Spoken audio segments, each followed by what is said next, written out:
Good morning, flower friends. This is the 3rd day of May already. So wonderful. I'm thrilled. I have plants staged back here for some containers I'm going to be doing. This is where I was sitting this morning having my coffee by the fire pit, which is so glorious early morning here, and watching, let me turn slowly, the hummingbirds at the feeders. Let me zoom in for you. You see that guy there? Yep. There's been a whole family on the one behind me. Let me zoom back out, see if I can catch that one. I don't think there's one going to it right now. But there was a whole family on that one this morning. Just enjoying sipping away. I've been having to refill this daily, so that tells you how many's coming to it. But yeah, I'll put out a couple more feeders soon. So let's take a garden walk. This is what I was staging. I was sitting this here like this to see how I liked it. These are the snapdragons that overwintered. Now they're a light orange. I wanted them to be a darker orange. When I bought them, the tag showed them darker orange, but they're doing beautifully. I'm going to let them come in, see how I like them. If I want to move them out of this container, put something different. But I'm loving that salvia in there, so we will see. I just set the pot there. I may pot it up into a bucket that will fit in the middle and get the same effect and see what I plant around it.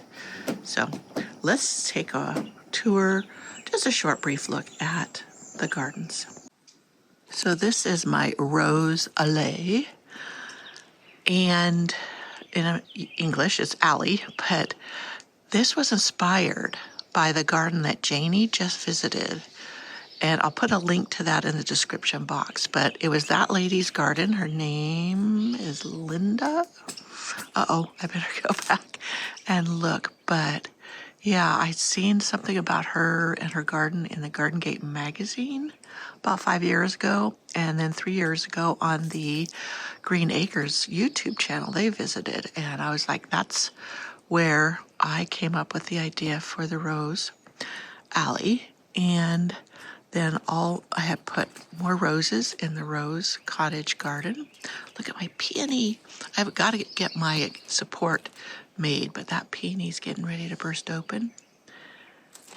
And yeah, just beautiful. This all is going to be just beautiful. Look at my Madame Alfred Carrière. This is a vintage rose.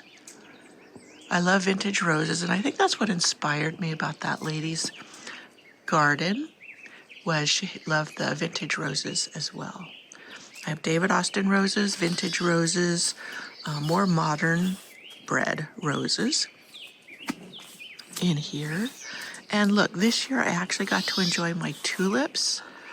You were able to see that on my last video. So I wanted to talk about my clover, my micro clover pathway. I really wanted, like in Danielle's at North Lawn Flower Farm, she has grass pathway in her main garden walk, and I just love that. And being drought-ridden California, a regular grass lawn isn't as advisable because we get the droughts. But this does beautifully, even with very little water. It needs to be mowed again. I need to get my mower out, mow it down. Planted it from seed, so there's patches still that need to fill in, that the pathway bark was so thick that it didn't spread into. So I'm going to scratch that up, put down a little bit of compost, and so it'll spread over there. But I'm loving it, how well. This is the start of the second season that it's been in, so it's really filling in nicely. I still need to prune back that hydrangea. That is the Limelight Prime. It's supposed to be a little bit better than the regular Limelight, though I have to say my regular Limelight is doing beautifully. I just did a video where I pruned back. This year I had let it go through the winter taller. Usually I prune it in fall. Look at this clematis. I think this is Jackmanii. I've never had Jackmanii, even though I love clematis. And yeah, I just never put it in. I have several others. So that is my Gertrude Jekyll David Austin rose. Now, David Austin doesn't breed climbing roses per se. Their roses just do so well in the US that you can train them as climbers.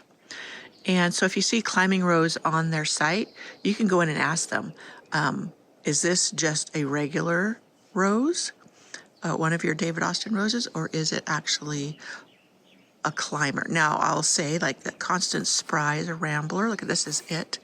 And it is will bloom just the one time, but it's going to be spectacular. So next to Gertrude Jekyll, I have, this is Quicksilver. It has the most beautiful lavender roses. That is an arbor rose. And yeah, I've been very impressed with the winter hardiness of those.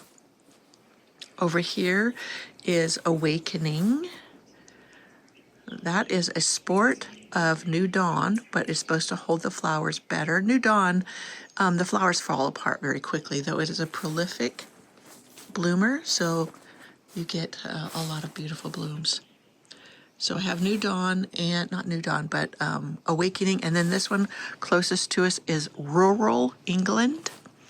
And I had seen that on a British garden show, but they showed it with much bigger flowers. So this one has small flowers.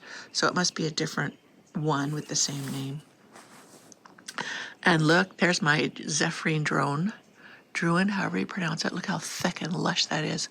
I just did a clip of me pruning it or tying it in, and then how I'm tying it to go along the eave of the house. So that's going to be pretty. Now, my Paludism, I forgot Paludism. Yeah, Paludism daisies are, I'm loving them along here. Can you imagine with this walkway being covered in roses? So here is my Jubilee Celebration rose. This one just blooms and blooms all summer for me. That one back there is Love Song. Did you see, I started talking about it, Danielle's video this morning. This is Saturday morning, May 3rd. And she was showing how her tulips along the pathway were doing.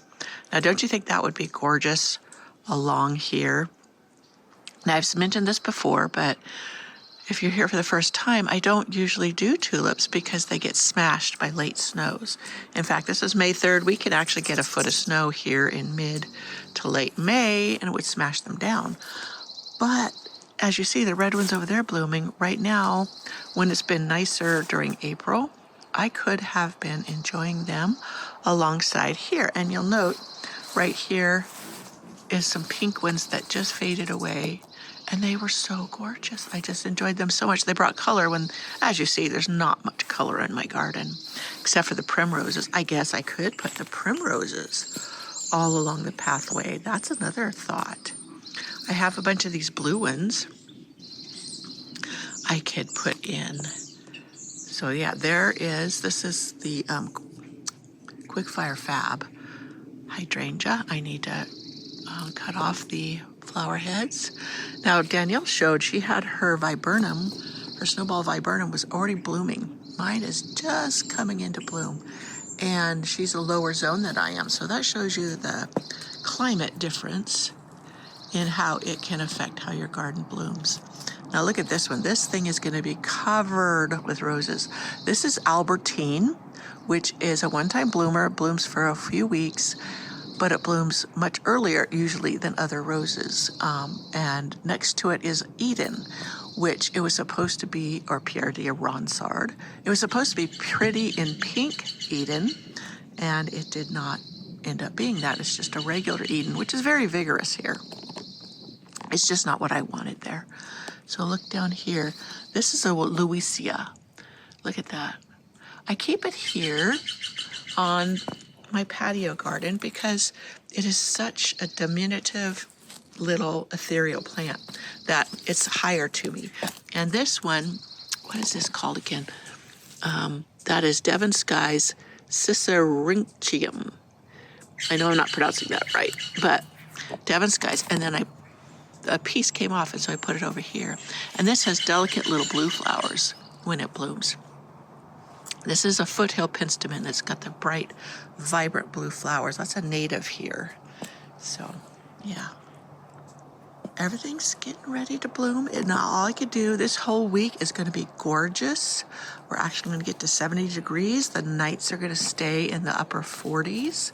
That means a lot of things are going to start blooming. Now these two roses, they're kind of slow growing.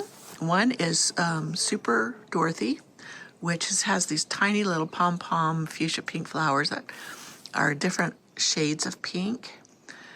And next to it, I don't remember, on that arbor, and I wanted them to really get going.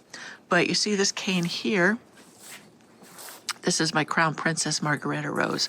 I may pull that up against the arbor and let it go back over, and you notice how my Albertine is way over there. So this is all good. Now I did something different with my Warsaw Nike Clematis. I didn't chop it back, all of it back hard. And you can see already it is up there, filled with buds. So we'll see how that works this year with me not pruning it back hard.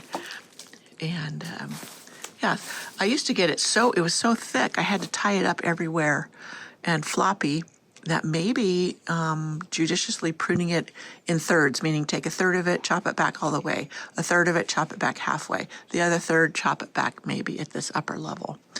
And I did a video with that. So if you want to see how I did that with my experimentation. This is my Grandpa Newt rose that I spoke about in my recent video on pass along plants, and it's filled with buds. Look at this columbine's getting ready. Now these early irises I have dotted throughout my gardens because they bloom so early. The flowers don't last long, but they are just such a pretty purple, and they're so hardy and bring that early color. Now I haven't been able to work in the back yet. I've been focusing on the front, and I'm working on a landscape project for someone else at our local Kingdom Hall. And yeah, that's been taking my time. So out here, everything's just been let go for now. But I'm gonna tackle this soon, especially this week. It's gonna be so warm and lovely to work outside. And yeah, these impatiens out here, when I went to the garden center for the plants, for the landscaping project, they were giving away these 6-packs of impatiens. Where the nursery's located, it's already very hot. It'll be hot this week. And they figured no one was going to buy them to put them in. Well, these last forever for me, all through summer, because I can plant them in the shade over here. Yes, I moved the bench back over here. I missed it being here.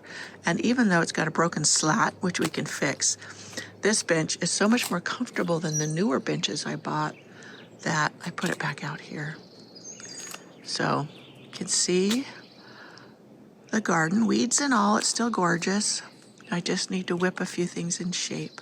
I want to take you now to visit my front garden, the entrance garden, and I'll show you my pink dogwood that's blooming so well. Oh, first of all, here is another one of my seed-grown Japanese maples. Isn't that just gorgeous? I have it planted in a barrel, a wine barrel, and here's another one next to it. This one's in the greens, but you see how it's edged with the red, but this one, yeah, I think it's just doing gorgeous in that barrel. Some more tulips. Now these ones are ones that have come back several years, and I think they were a big bag of them I got like at one of the big box stores where that you could just put in.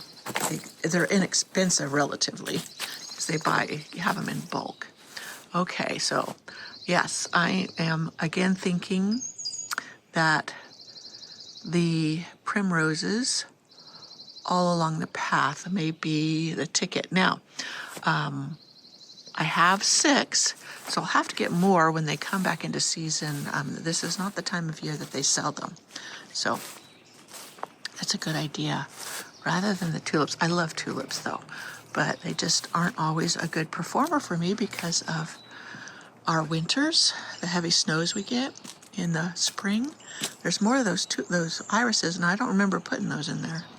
But we have gophers that have been moving plants along. Look at that. Isn't that gorgeous? Okay, I'm going to take you up there. I've been working up there. I have plants staged for that project I'm working on. Yes, that is creeping phlox. Isn't that color gorgeous? With the purple tulips. Everything's coming in. Getting near to bloom. Here, look at these clematis.